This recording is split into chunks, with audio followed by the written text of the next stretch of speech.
think we're live. Yes, we're connected. Hi, everyone. Whoever is connected, some people are joining.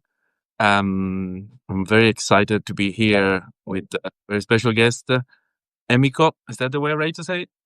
Yes. Emiko Davies. He's here, and we're going to chat about. Oh my God, I have so many questions. so interested in all of your the connections with the Japanese food, of course, the Italian food, and all of this. But before, maybe I'll let you introduce yourself a little bit. But maybe before I'll just mention how I came across your stuff, which is through this very book, which I have here, Gohan, which means rice, right, in Japanese. Yeah. And it's a book that I love. It's a really thick book. It's got so much stuff. I can't believe, I'm still not even halfway through it. And when I first discovered this book, then I realized that Emiko's living in Italy. I didn't even know, I think, at the beginning. And so I just kind of started following her, and she's doing so much stuff. So maybe I'll let you introduce yourself a little bit, because I didn't even know when I posted this what to call you, like a cook, a chef, a book author, I don't know, food writer, TV personality. I don't know. You tell me. How would you describe yourself?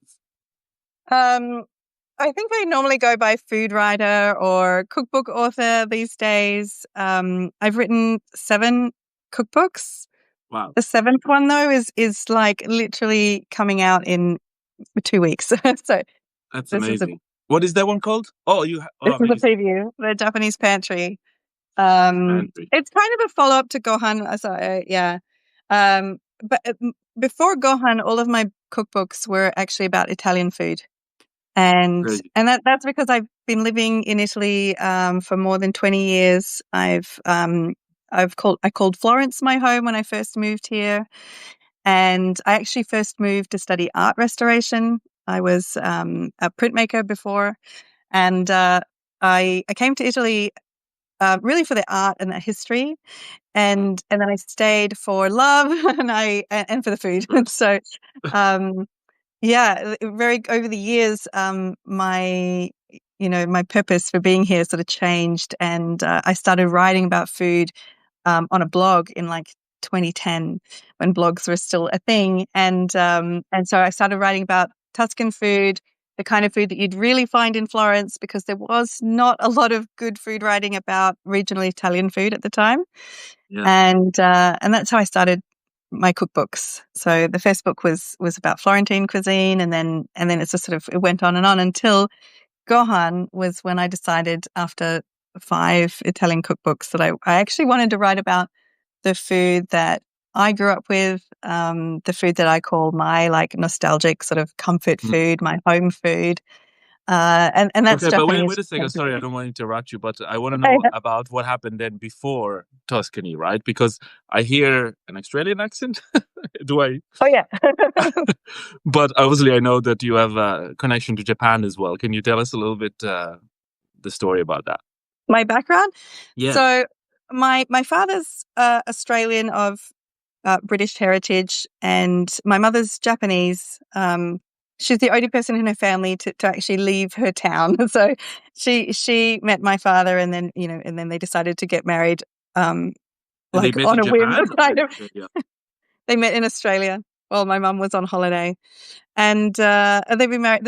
They're having their wedding anniversary next week, and it'll be like it was 1978. So they've been together for a long time.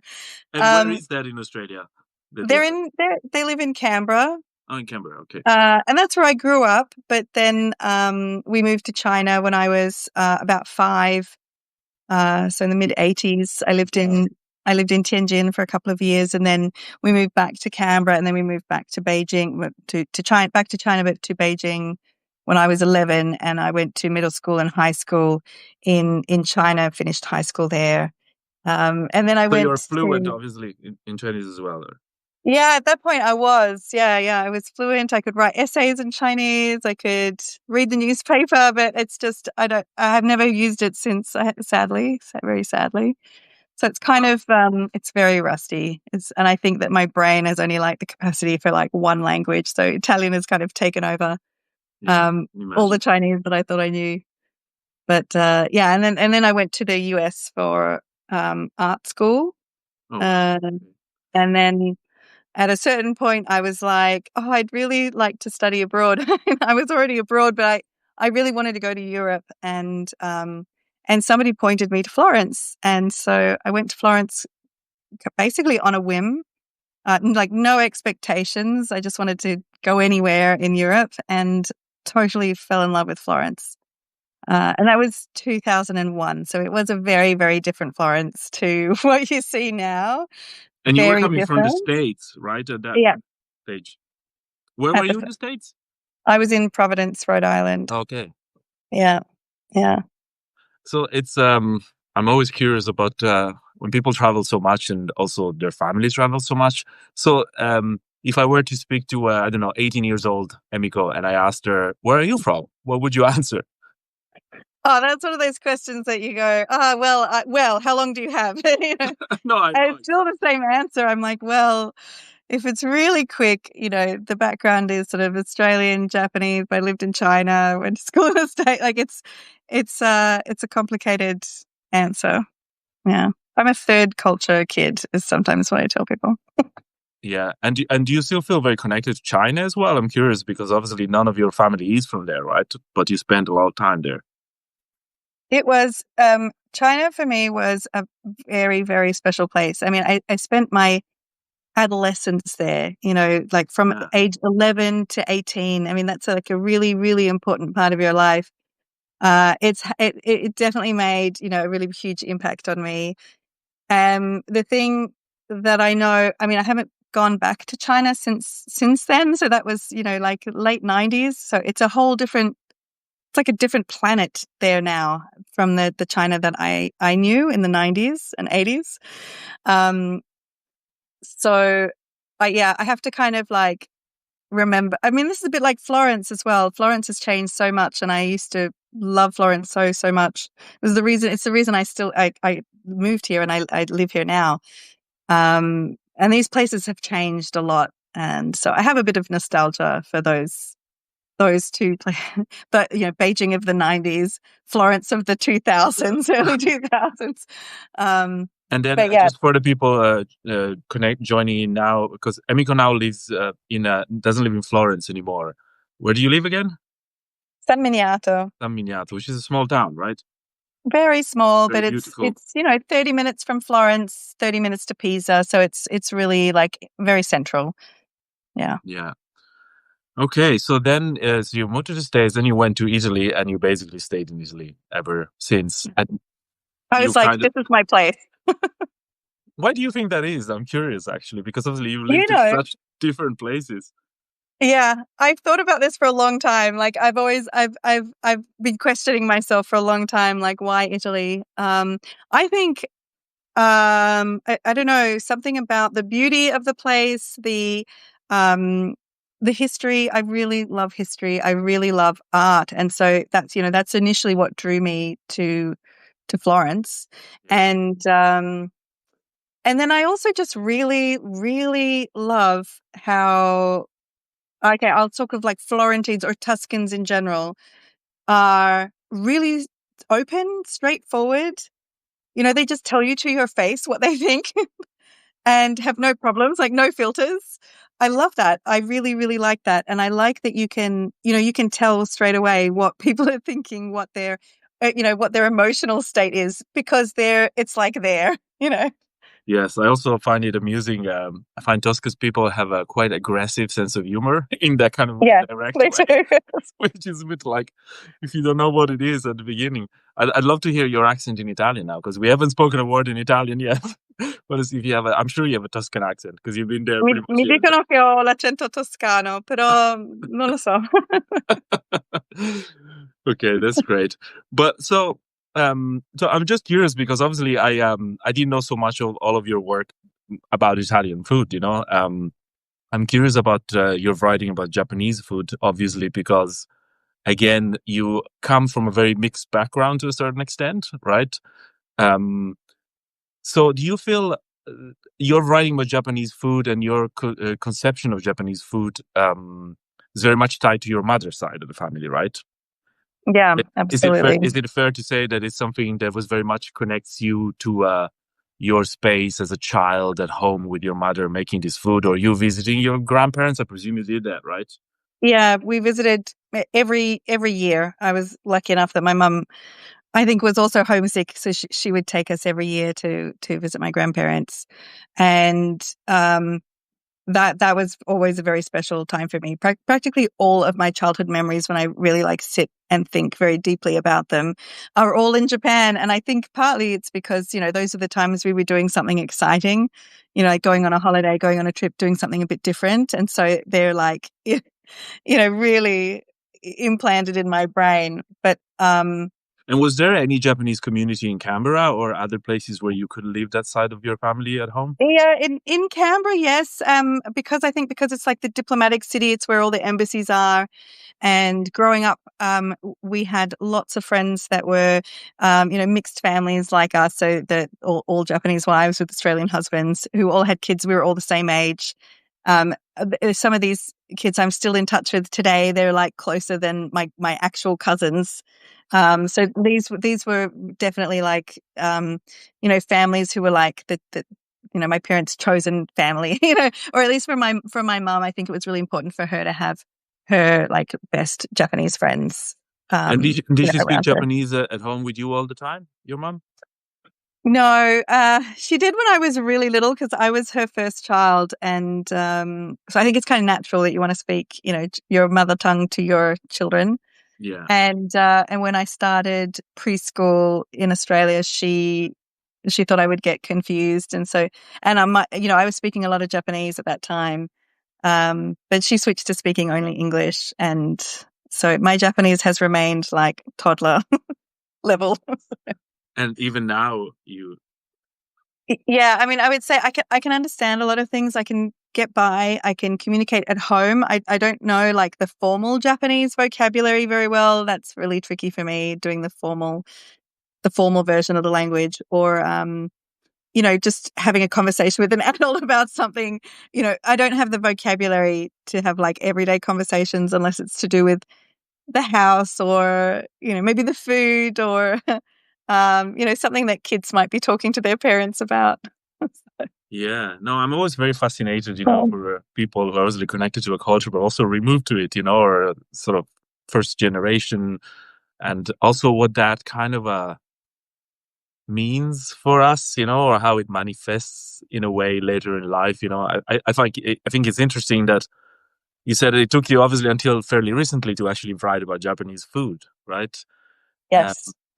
so I don't know. I always feel like we really understand who we are and where we come from when we're actually removed from places, And sometimes when you are already born removed to a certain extent, it's a different process. I'm yeah, no, Yeah. definitely curious about that. And so, and do you go regular to Japan now as well? Or? Yes, I try to. So, aside from the COVID years, I did actually go back to Japan during COVID, which was incredible because no one was there.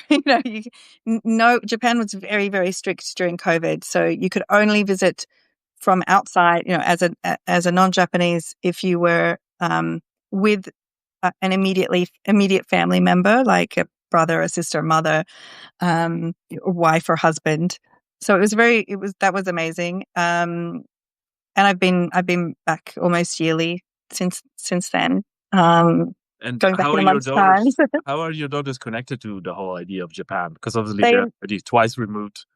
Yes, yeah, they love it. I mean, so when we were talking about language just before, I mean, one thing I realized when I was making gohan, as I was making gohan, for me it was kind of a therapeutic book actually to be cooking that food and writing about my experience growing up with Japanese food, because not mastering the language perfectly is, I think, something that makes you always feel a little bit outside.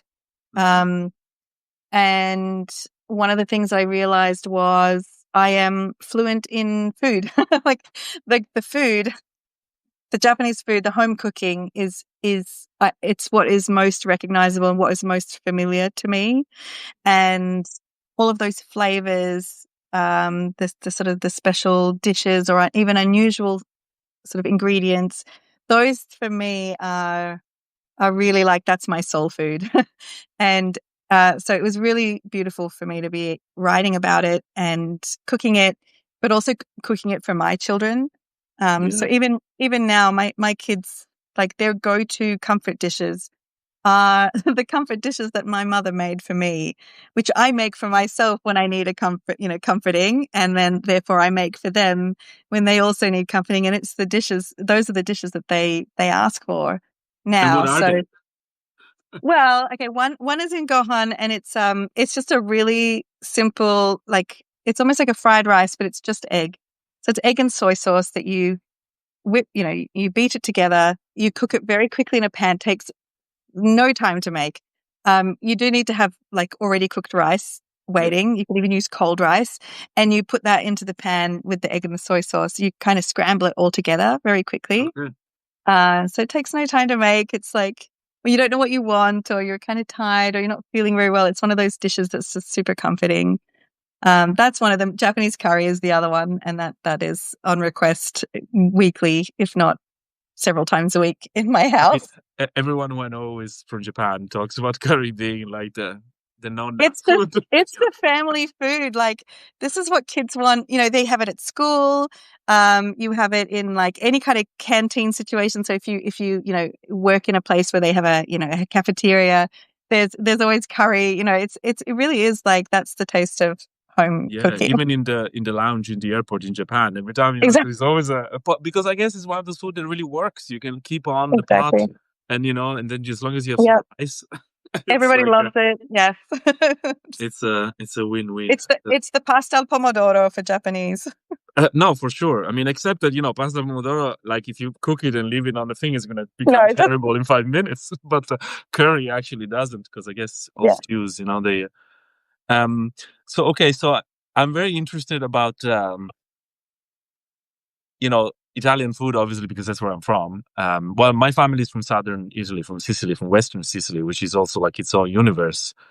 Um, so all of my kind of memories and family connections, in the same way you talk about it, come from that place, even though I grew up in Turin, because there's a lot of people emigrated north. So I felt Yeah. like disconnected, but we would be there in the summer and spend time with my aunts and my grandmother. So, similar idea. But my other biggest passion in the food world is Japanese food.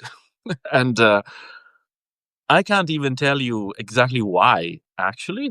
I started getting really excited about Japanese food, but in some bizarre way, I find that there are some similarities, conceptual similarities. I know the languages are very different in terms of like culinary languages, but I find that there are, I mean, first of all, I'm curious because I'm sure when you moved to Italy, there was probably not a lot of real Japanese food around, was it? Or I'm sure even now, Yeah. that's, people think going to Japanese is going to the Chinese all you can eat, basically Exactly. sushi places, right? No, no, I'm just gonna go ahead and say there is still no Japanese in. I mean, it's better. It's definitely better. Yeah. There's like one place in Florence I really love for Japanese food, and it's actually run by like two Japanese women who make the most delicious bento boxes. You have to go early because they sell out. Yeah. Okobento, they're called. That's the one place that to me tastes like home, tastes really like Japanese food. And yeah, they're either like very, very pricey, very expensive kind of establishments, or they're cheap, and the quality obviously is reflected in the price. And so I think it's really hard to have a good Japanese experience in Florence. Milan, there's a few better places. I think a lot more. Yeah, there's a Yeah. bigger Japanese community in Milano. So Yeah. yeah, In yeah. Turin, when I usually go back to Turin, the only place that I go to is Takoyaki Minamoto. You know this Oh, place? yeah. It's a tiny, tiny. It's got literally 3 tables, and there is this one dude that makes takoyaki. But it also makes a I couple of, love takoyaki. I know it's so good, but it also makes a couple of really just like simple sort of lunch stuff. That it's like more real Japanese food. But Yeah, I really loved like in Turin. There's also a place that I ate something and I hadn't had since my teenage years in Beijing. But there was a little small place where they do bing, which is like a kind of a crepe that Yeah. you normally have for breakfast, and you crack an egg over it, and then you have all these vegetables and these crunchy things and then you fold it all up like a square little Yes. pocket. Those are amazing. And I had one in Torino, and it was like, oh my God, I'm back in Beijing in my like in the 90s. Yes, It was I've great. had it a couple of times in the States. I've never had it in Trini, so I'm gonna ask you after if you remember I what will. the place is called, because I loved it. It's this kind of layered sort of Yes. pancake thing, right? So Yeah, like very, very paper thin. Yeah.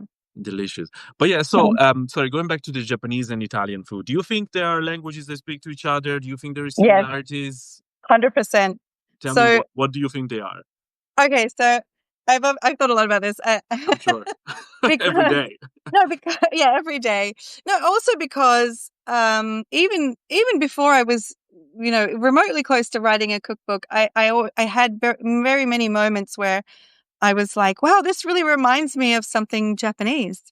And about 10 years ago, so yeah, 2015, we lived in Porto Ercole, which is in southern Tuscany, um, a little like port town on the coast. And because it's very mountainous there, like it's Monte Argentario is literally a mountain in the sea. It's almost an island. It's practically a mountain top.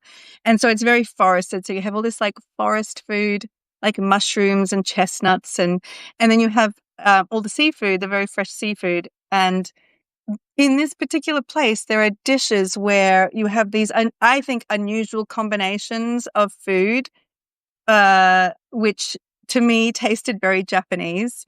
An example is like fungi e calamari. Okay, so it's like the mushrooms that were foraged in the in the woods with the calamari that were fished, just at Mhm. the coast, and together in a dish. And something about it to me, the first time I tasted it, I was like, this is really Japanese. They also have like a chestnut and octopus dish. And again, I Okay. was like, okay, will this taste like Japan? And it reminded me of a phrase my mom used to say all the time, that the perfect dish in Japan has to have something from the mountains and something from the sea. Wow. And when you think about Japanese geography and landscape, Japan is it is basically like Monte Argentario. So it's very mountainous. Like 3/4 of Japan is mountains. It's incredible. And it's very, very thickly covered in forest. So you have all this forest food, the chestnuts, the mushrooms, things like that. But then you have, these like 30,000 kilometers of coastline, and lots and lots and lots of, hundreds and hundreds of islands. And so obviously then the seafood is a really important aspect of Japanese cuisine too. And then that got me thinking about like the Italian landscape. If you look at it, look at both of the shape of the countries. Italy is this long peninsula, lots of mountains, lots of forest, also, coastline and islands, lots and lots of coastline. And then you have Japan, like same kind of shape, same sort of thing. So you have, this very narrow country where almost everybody has access to the sea or access to mountain food. And then on top of that, I think, you've got the volcanic soil, both countries very volcanic, both countries having that, this long sort of shape. You get foods from all different climates. So also kind of similar foods, the similar foods grow really well in both places. And then I think in both places, because you have such good produce, because you get this like really delicious produce with this fertile volcanic soil, you don't have to mess around much with it to make something good. And I think that is kind of the basis of both Italian and Japanese cuisine.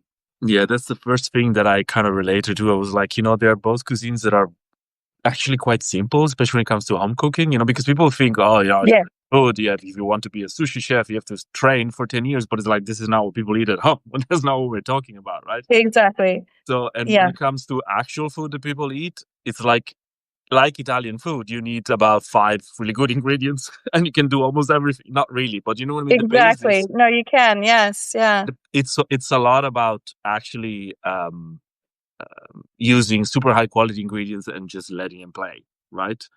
Uh, Yes. And, in both cultures, because of that, like seasonality is really, really important. and you can really taste the seasons in Japan, in Italy. You can see it in the market. These are places that are still truly very, very seasonal. And I think that that's another big part of eating. Like home cooking is about eating what you have at the time, and Do going you with feel that. it's still happening now in both places, Italy and Japan, or not? The I think so. seasonality? Yes. Yeah. I really do. I like just today I posted about the market that I went to last weekend in Reggio Emilia.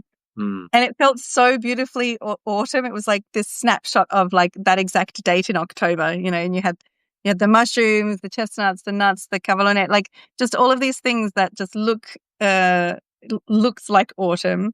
And I would definitely say the same in Japan. When you go to Japan, any time of the year, there's always like, this is our seasonal specialty. We have this thing right now. You've only got it for like 2 weeks of the year. So, enjoy it while you have it. I mean, Um, one of the things that I loved the most in Japan was that seasonality even goes all the way to like pottery. That yes, in a I restaurant, it was was like, talking about this this. is our, this is our autumnal, whatever Yeah, pottery, and I was like, what? Wait a minute, this is like under level yeah. seasonality. I was talking about this to somebody recently, and I was explaining how in the summer, for example, you're often served noodles or sashimi or whatever you're eating on a glass dish. Mm, And the glass, which looks like ice or looks like something cold, it reminds you of the cold and it makes you feel cooler when you're eating from it. And then often, like autumn, you'll have, the colors of autumn, or even like things like, the maple leaf or ginkgo leaf will be part of the table setting. Spring, everything is sakura pink in spring. So yes. there really is like this seasonal, seasonal place setting, seasonal pottery, glasses, chopstick rests. Yeah, all themed. Absolutely. That's amazing. And Another thing for me, but that's obviously more connected to my Western Sicilian heritage, is obviously everything around fish and especially around tuna, because where my family comes from, around Trapani, that's all like big tuna fishing. And for me, I grew up eating all these strange parts of the fish that most people are, not even like botarga now is so common, but like in the 80s, a lot of people in the north had no idea what it was, and then timidly like Sardinian or mugine botarga started to kind of become more normal. But like we were so used to have on the table all sorts of stuff, all sorts of parts and organs of the tuna, just because my family was yeah, in that stuff.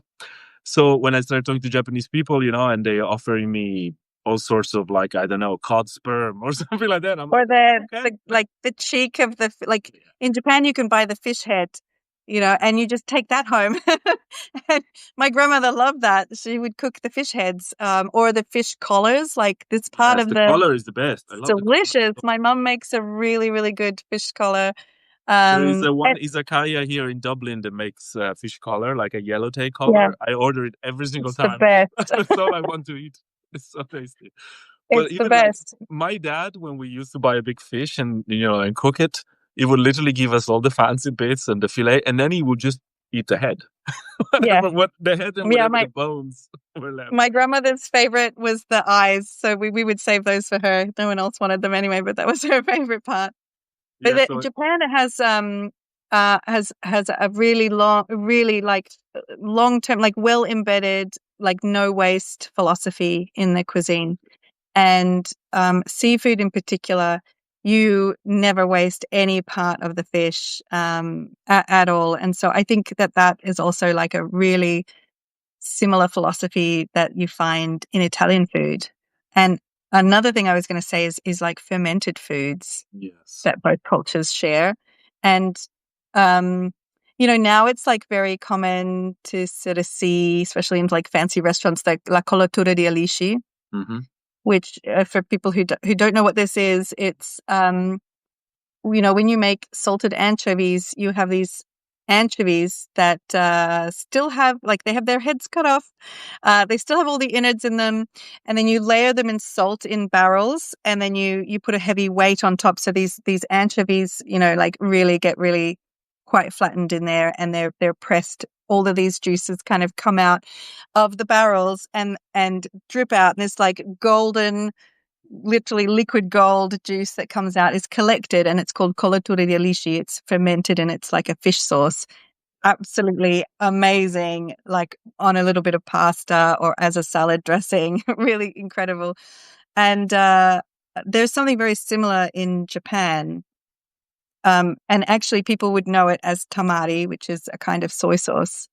That soy sauce originated, really, the first time it was made in Japan was made with fish guts and, yeah, like all of the innards, really like how garum or colature di alici is made today. And in the 6th century, when Buddhism arrived in Japan from China, the Buddhists were vegetarians, so they didn't want to use the fish innards, so they replaced it with soybeans. And this is still really what tamari is fermented soybeans, and it's you press it like you do the anchovies, and the juice that comes out is so you've got salt and soybeans, press them just like the anchovies. You ferment it for years. You can ferment it for years, but the juice that comes out is tamari or soy sauce. And can you still find the anchovy version in Japan? Does someone still make it? Or I wonder if someone, I don't think so. I haven't come across it, but I'm sure somebody is still doing something very similar to it.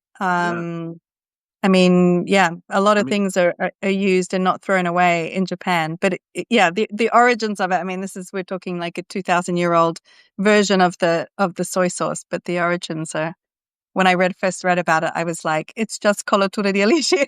It's the same. Which is so delicious. I use it so much. I put it good. everywhere, literally. Every pasta dish at the end, that has got something vaguely umami-y direction, just throw a bit of it. Yeah, it's really delicious. People are always dubious when I explain it the way I just did, and then I show them the bottle. It's this tiny bottle, costs about €30. You literally only want to use a drop or two on each dish, but it's so good. No, definitely. It's kind of a umami booster, sort of. Exactly. For sure.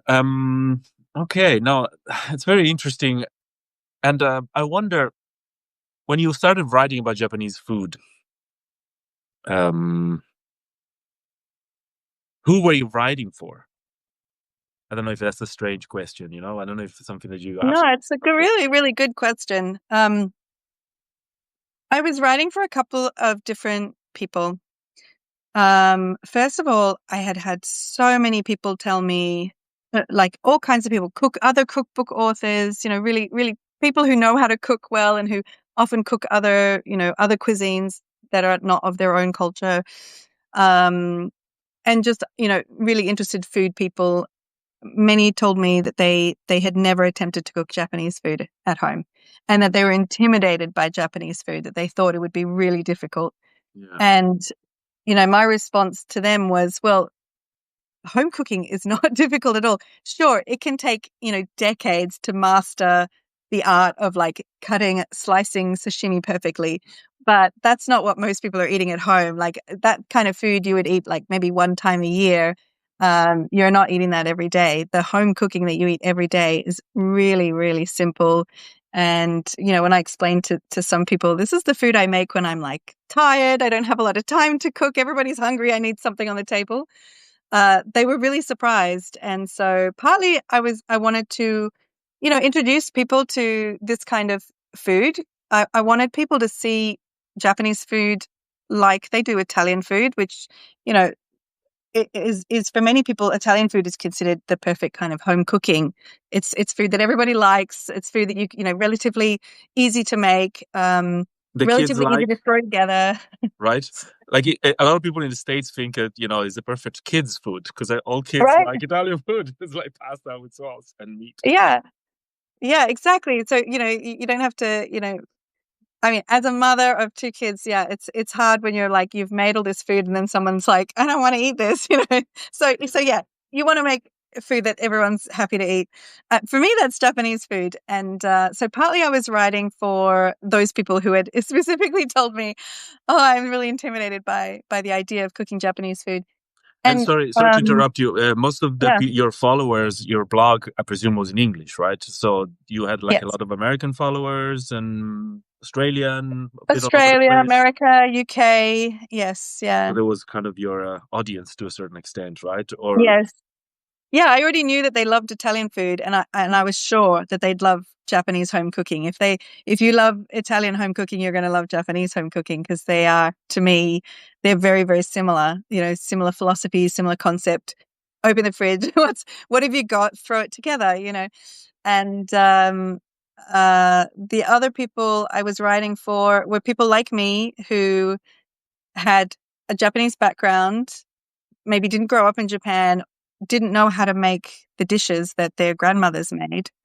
And here you go, here they are, you know. And I actually had a message from a woman who has been following me for a long time.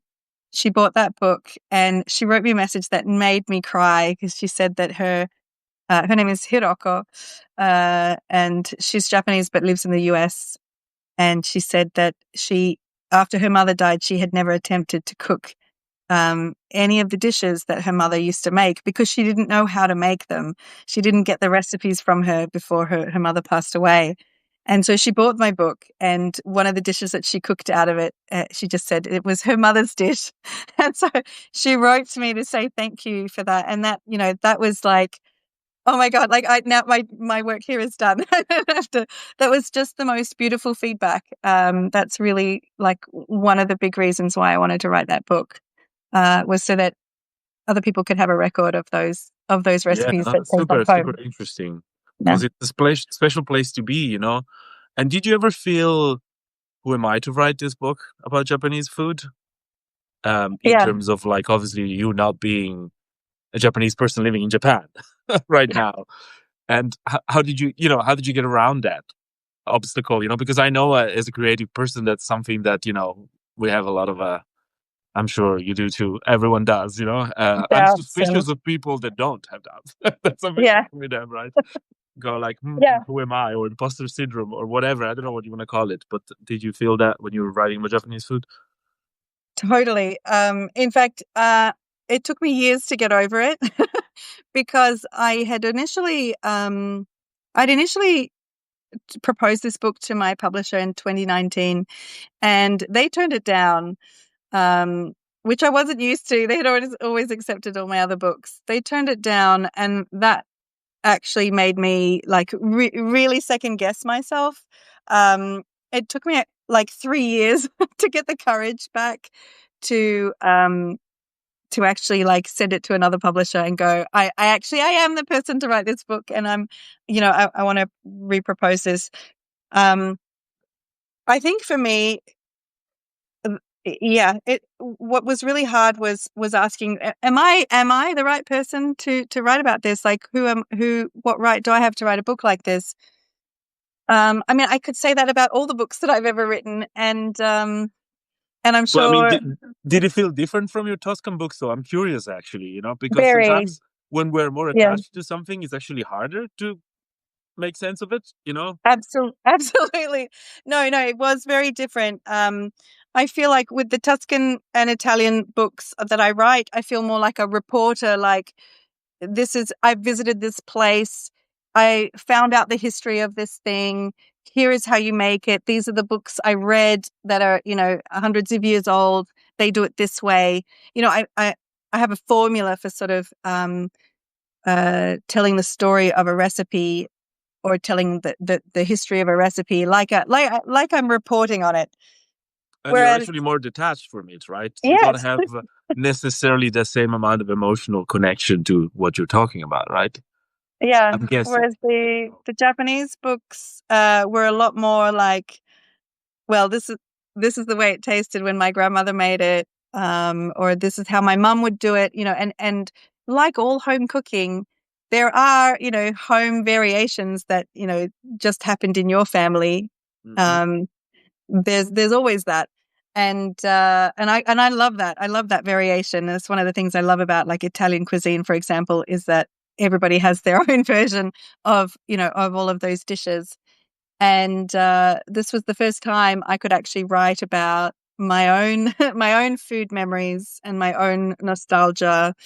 and recalling, my memories of growing up, or my memories of my grandfather and my grandmother's cooking. So it was very, very different. And in the end, how I got over this like self-doubt and this like feeling of being an imposter is really kind of tapping into those memories and talking about those personal experiences. Because I think what's very hard as a half Japanese, even half Asian person is you don't always get all of the genes. Like I don't look very Japanese. I'm probably the least Japanese looking out of my siblings. I have a Japanese sounding first name, but I don't speak Japanese. So it's very easy to just pretend I'm not Japanese at all, or to seem like to somebody that I'm not. But then, realizing that I am actually, I have this really strong connection to my heritage through the food and through the closeness of, my mother and my grandparents. I think that's, not to be discounted. And I think I would encourage every person, if they come from different backgrounds, to really like try and do something like what I did, like writing, even just the writing part. If you have a journal, or keep a journal, but even just the writing down like your memories of the food that you had when you were a child or growing up, especially if they're from, family members of different places, or if you were in a different culture, like when I was living in Beijing. I think it's really, for me, it was very therapeutic. For sure. I mean, and it seems pretty obvious for me just looking at the book, reading the book, that this is your experience. You're not saying this is how Japanese food works, And I think that's very important, because a lot of people these days buy a cookbook because they want to, not necessarily because they want to just look at the recipes, but it's the whole thing, is the story. They want to connect to your story that you're telling, right? So I think the fact that he makes it a very personal and access point for a lot of people that necessarily might feel intimidated by approaching Japanese food is definitely, I think, a good place to be. But did you ever feel resistance from Japan about this, or Japanese people going, "What is this?" No, actually, no. It's been really the reception that I've had has been really wonderful. I think that when people see the recipes, see the book, they recognize that all of those things in there are things that they know, and that they know of from their own, childhood and their own upbringing. And it's similar to the reception I've had with Italians, with my Italian book too. That was my next question. I was like, do you ever get resistance? Because Italians can be... No resistance. Actually, the most amazing comments. I think, obviously, if you were just looking at a cover and you didn't know me, or you just looked at a cover and you're like, who is this, like half Japanese person, half, Australian person writing about Italian cuisine? I totally understand that. But if you look into it and you read it, like some of the people that I know who have reached out to me, or written to me and told me what they think, then it's a whole different thing. So I had a woman once, actually this was while we were on the cookbook shoot.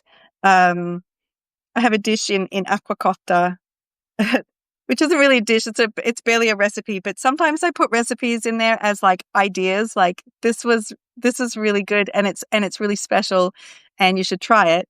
And what it was it was pane vino zucchero. And this is a dish that's like my husband's, was his like merenda when he was growing up.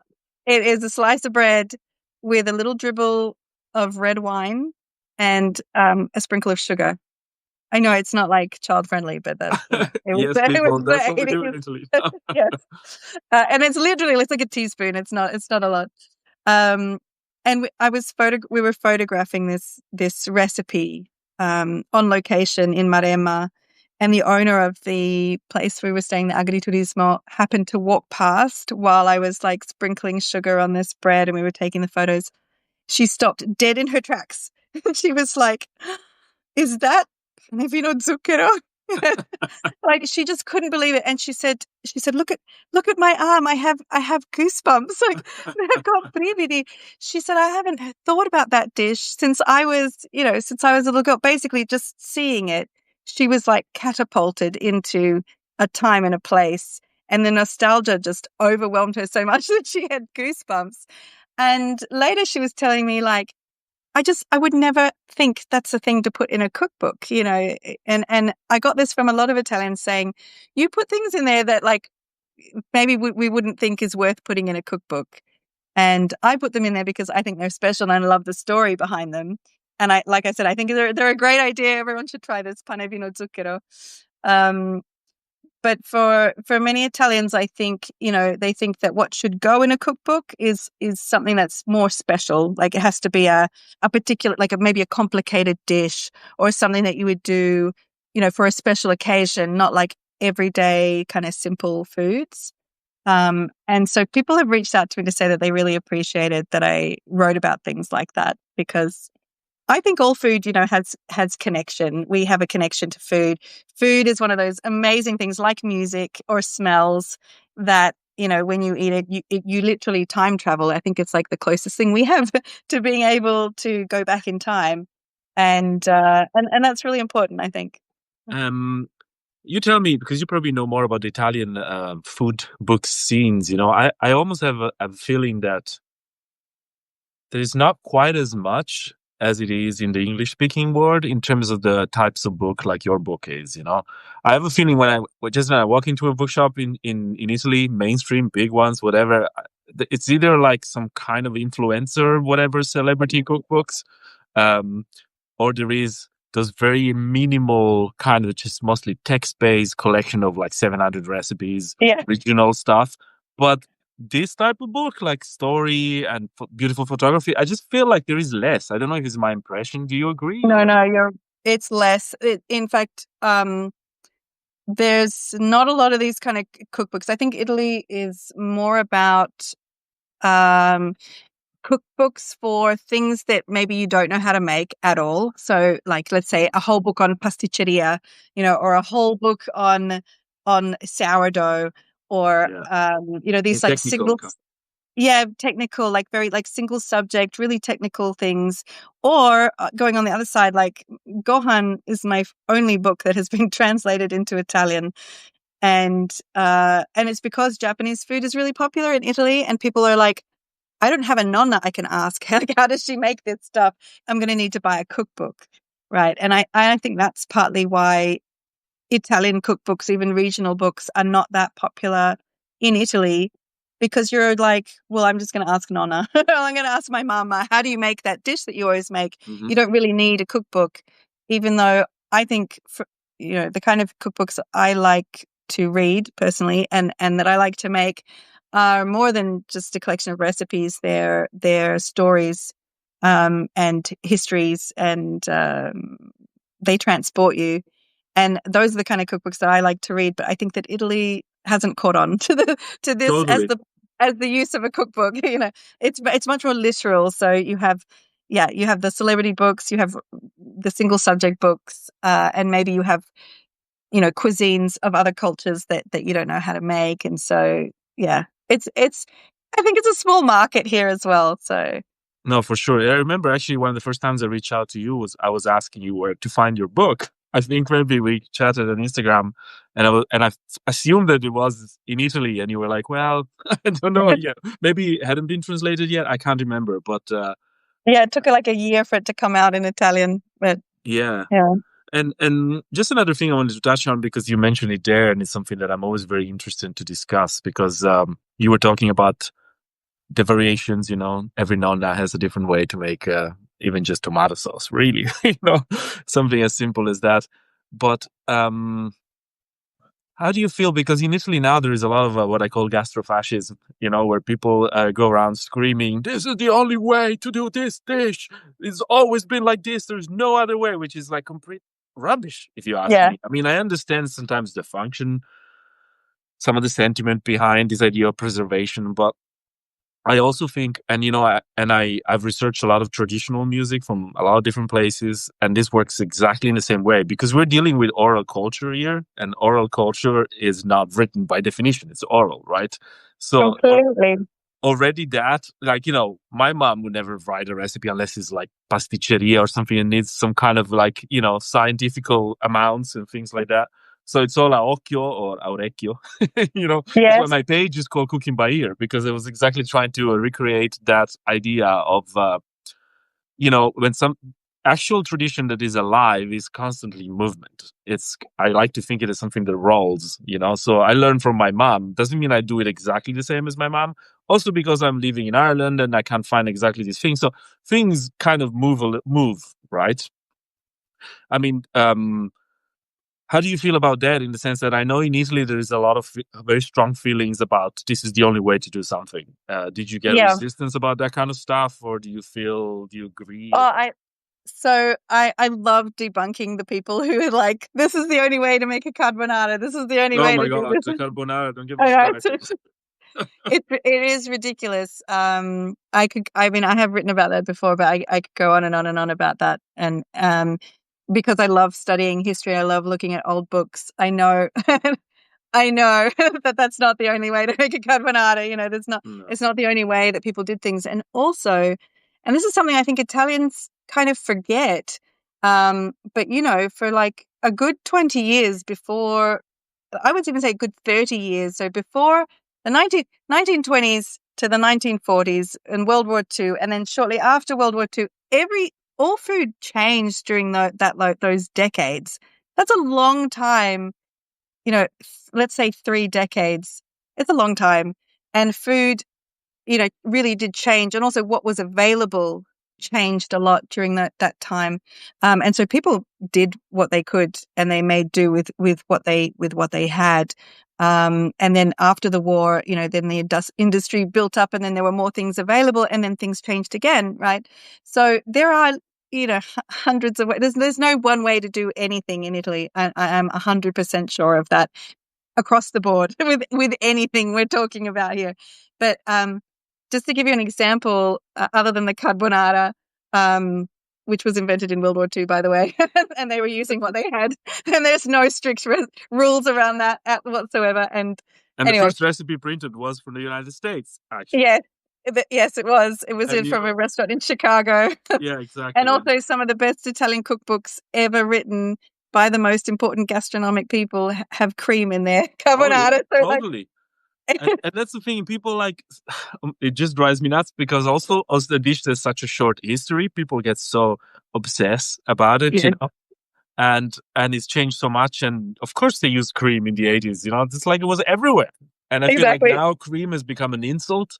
My personal thing is that now, instead of cream, people put burratas everywhere, wherever, Yeah, because burrata is basically cream with bits of it mozzarella is. inside it, right? So instead of putting cream, they put a burrata on top of the pasta. Burrata's the cream of the 80s. No, seriously, Totally. it's the new cream. But anyway, sorry, I digress. You No, were I was saying? going to say, I have a cookbook called Tortellini at Midnight, where I wrote about sort of the family history of my in-laws, who were like you, from the south, from Puglia though, moved to Torino, and then one of them married a Toscana, and they came to Tuscany. And so there are these 3 different regions, and people moving about, and carrying recipes with them. Yeah. So, the thing that gave me the idea for this book was that my mother-in-law told me that her like family's sort of special dish that they made when they had people over was polpette pugliesi. She didn't know they were pugliesi. She just called them Nonna Anna's polpette. So Yeah. she had no idea. She'd never even been to Puglia. So the first time I tasted them, I was like, "Oh, these are polpette pugliesi." She was like, "Well, no, these are Nonna These are Anna's just polpette. polpette. What are you talking about?" But this was like their exotic dish, right, that they made for friends because no one had ever tasted them before. And so I started interviewing her about the particular dishes that she remembers, that she grew up with, that her nonna and her mother both made for her, and compared them to like my husband's memories of what his nonna was making, And it was really interesting. And just to give you one example, I have 3 ragu recipes in that book. And the ragu recipes are my mother-in-law's ragu, Hmm. my husband's ragu, and his nonna's ragu. And they all did them so differently. Same household. They were all living in the same household. Okay. They all made them so differently because in each of these generations, they had different things available to them. Hmm. And so things like the Nonna Lena, her name is, she would make her ragu not with mincemeat, but she would buy like a piece of meat and cook it. I think it's like Napolitano sort of style, Yeah. but she grew up at a time when like you had to be really suspicious of mincemeat. Like she was just not sure what was in it. She didn't believe it was just, mincemeat. She didn't like that. She was always suspicious of the quality of it. So she preferred to buy like a big cut, and then she would cook everything together.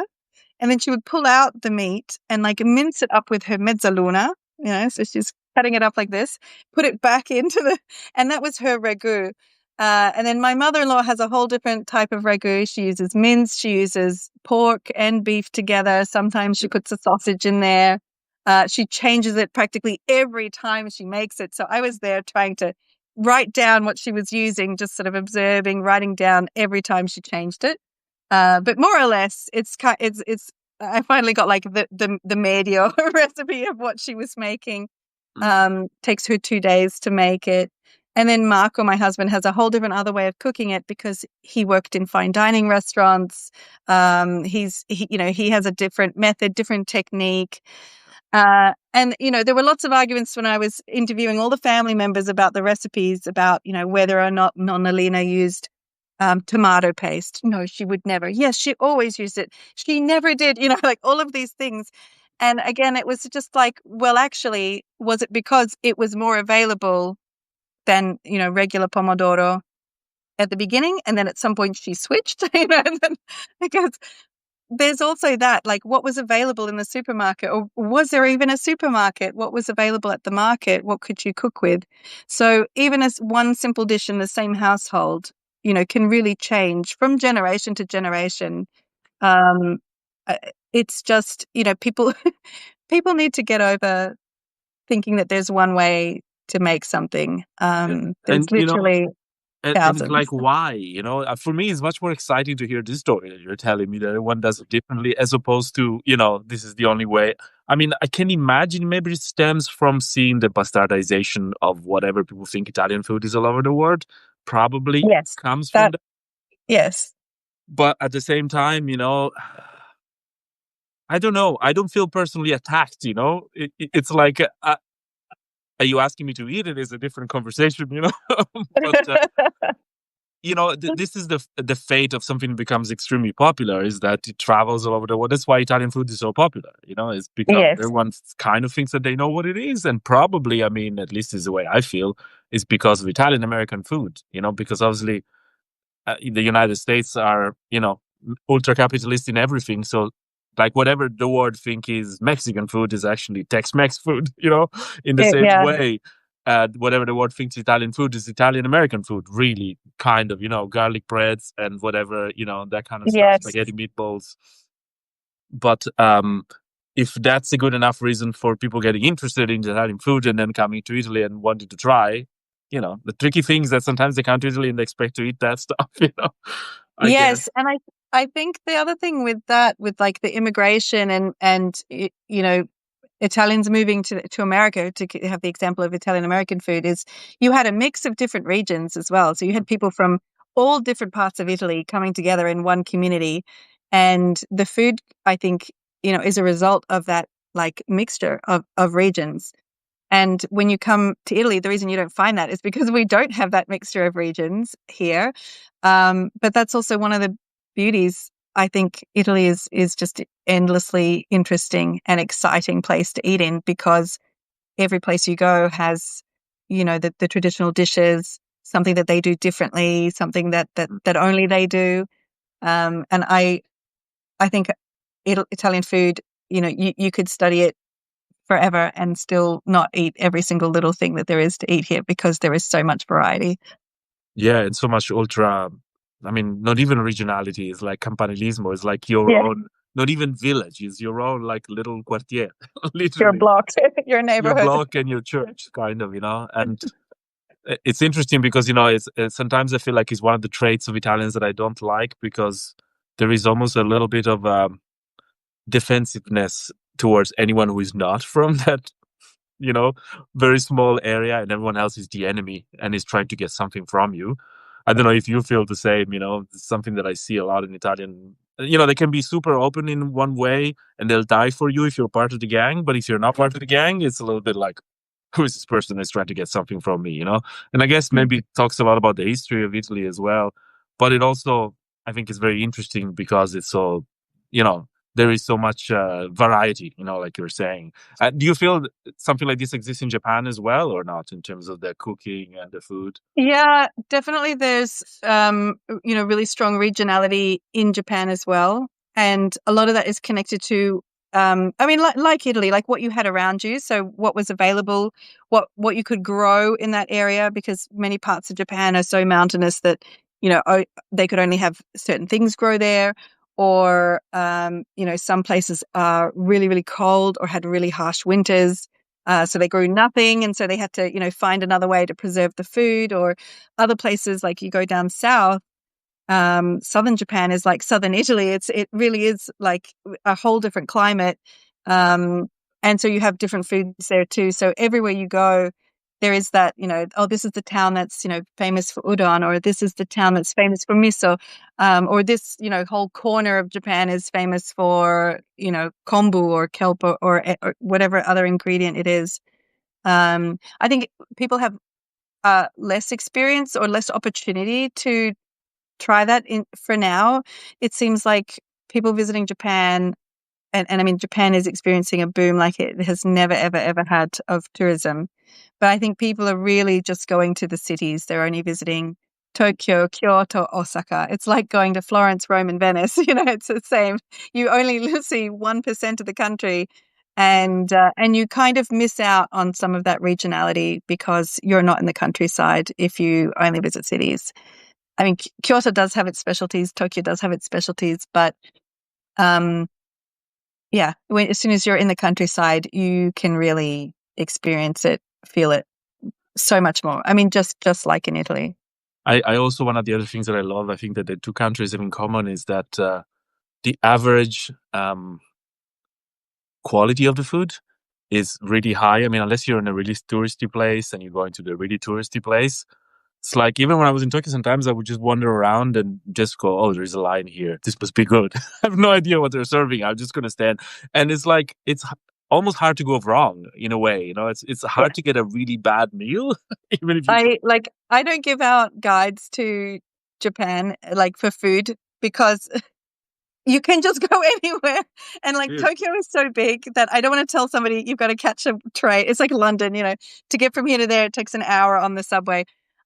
Just literally like walk out the door and pick any place and it's going to be good. Like it really is. Yeah.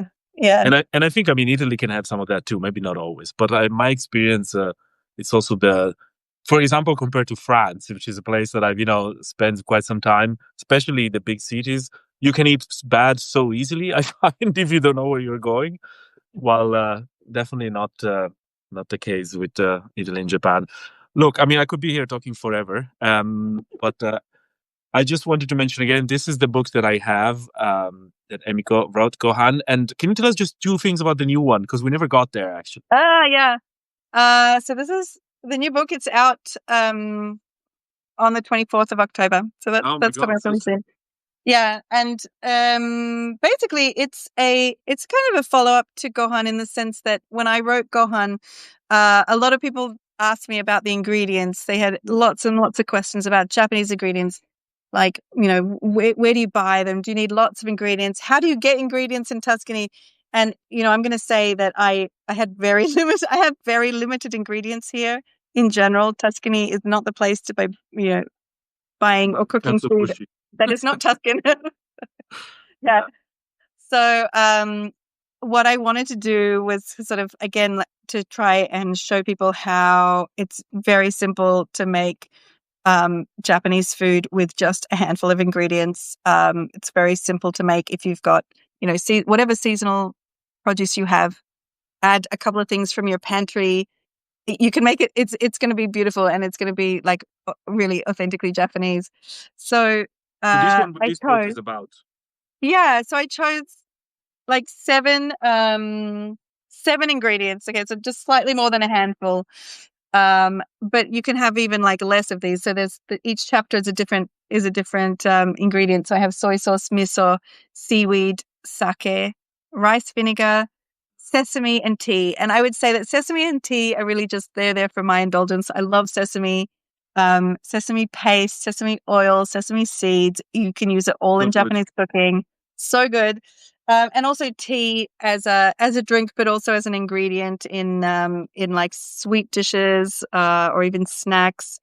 And so yeah, it's a lot of writing because I wanted to write about all of the ingredients, like where they come from, how they're made. Um, I went to visit like producers in Japan, Amazing. artisanal producers, so that I could write about how these dishes, how these ingredients are made. So like I went to see a soy sauce producer. I made miso in Japan. I went to visit seaweed farmers, and I wanted to share how those things are made, just so people can understand a little bit more about the ingredients themselves, and then learn how to use them because Are there's you so doing? many great ways to use them. No, for sure. I mean, I actually have the similar story. The first time I tried to cook Japanese food was during the pandemic because I always loved it and I was always exactly the same, intimidated, going like, I can't find ingredients because in Ireland there is not a big Japanese community. So you wouldn't have a Japanese shop. You would have some Asian shops that stock a few things. But then I actually got into the blog of this Japanese woman that lives in San Francisco. It's called Just One Cookbook. I don't know if you ever came. Yeah, I Nami. love her blog. I Yeah, really Tsunami is love her great. blog. I actually had a chance to meet her when I was there, invited her to our show. She's super sweet. And we're friends now. And I just, the way she talked about stuff is so easy to follow. And again, just try to go and find a few ingredients. And because I travel a lot in the States, I actually get a chance to buy some better quality stuff in some places, because for me, the hardest thing was katsuobushi always, because for me, Yeah, katsuobushi is like Parmigiano, when you taste the real thing, you go, oh my yeah, God. Actually, that's what it's. Yeah, the shit I you had know, until now was like it is sawdust. it is technically like Parmigiano. Like it is Parmigiano and katsuobushi have a very similar like umami, and Exactly. you only need a little bit of it in a dish, and it completely transforms the dish. Yeah, Yeah, and it's like, so with seaweed is interesting because in Ireland we have a huge tradition of seaweed, way, like it's part of the culture here. So even kombu they grow here, and it's like, okay, amazing. it's not, as good as the best Japanese kombu, but it's still like something that grows here. It's very easy. Katsuobushi is tricky, so because the stuff that gets here, it really does taste like sawdust to me. It doesn't really have so I usually then rather go and stock on like a kayanoya or something when I'm in the States and use that to make dashi instead of, crappy katsuobushi, you know what I mean? But Yeah, anyway, but it's hard, and it's hard, but at the same time, some of the stuff you find now, I think, in a lot of Asian stores, and I think it's once you, I'm sure that book is all about that, right? It's about not feeling intimidated by ingredients. Um, yes, yeah, and you and only I, need a few. You don't that's the need, thing. a list like this of things. Yeah, One of my favorite things, by the way, talking about sesame that I got in Japan is the sesame grinder. I use it literally on everything. yeah, I Like, love that. avocado toast in the morning. I just grind It's the sesame on top best. like that. It tastes so much more intense when it's ground like that. It's incredible the Yes. difference it makes. Okay, I'm gonna let you go. Are you doing are you doing like a tour, like book tour with this? Yeah. Actually, I'm going to be in the UK, but I'll be in London. So, the last week of October, from the 24th to the 31st, I've got some cooking classes, Oh, amazing. master classes. We're making like miso. We're making some dishes with koji. There's some book signings. That's So yeah, great. And are you in the I've got it. States as well? Because I know a lot of people here are probably in the I States. know. Yeah, not at this stage, but maybe one day I will try and make it there. But I do have some online things with the States. So for people in like on US time, I have an online cooking class with Milk Street, and I Okay. have I have a chat like this with Booklada, and that's going to be with Sonoko Sakai, who's another Japanese cookbook author based in, I think she's in San Francisco or California anyway. Okay, that's great. And last but not least, you guys have a restaurant, right? We have a wine bar. A wine bar, but yes. you also serve some food. We do like aperitivo, so like small nibbles, small bites. Yes. And that's in San Miniato, or? Yes. Yeah. Okay, what is it called? Just for people if they want to come. Yeah, it's called Enoteca Marilu. Marilu. And we do cooking classes during the day and workshops during the day, like culinary workshops, and then at night the wine bar. And you're doing that with your husband, right? Yes. He's a cook, is a chef as well, or? He's a sommelier. Oh, he's a sommelier. Okay, so he's the wine guy. Yeah. Okay. Well, it sounds like you have a busy life. Very. Okay, well, even more. Thank you so much for taking the time for this chat. So nice. Still so many questions. Another time, hopefully, we can talk. I look forward to seeing the new book. And thanks everyone that tuned in. And ciao, ciao. Thank you so much. Thanks. Thank you. Ciao, everyone. Ciao, ciao.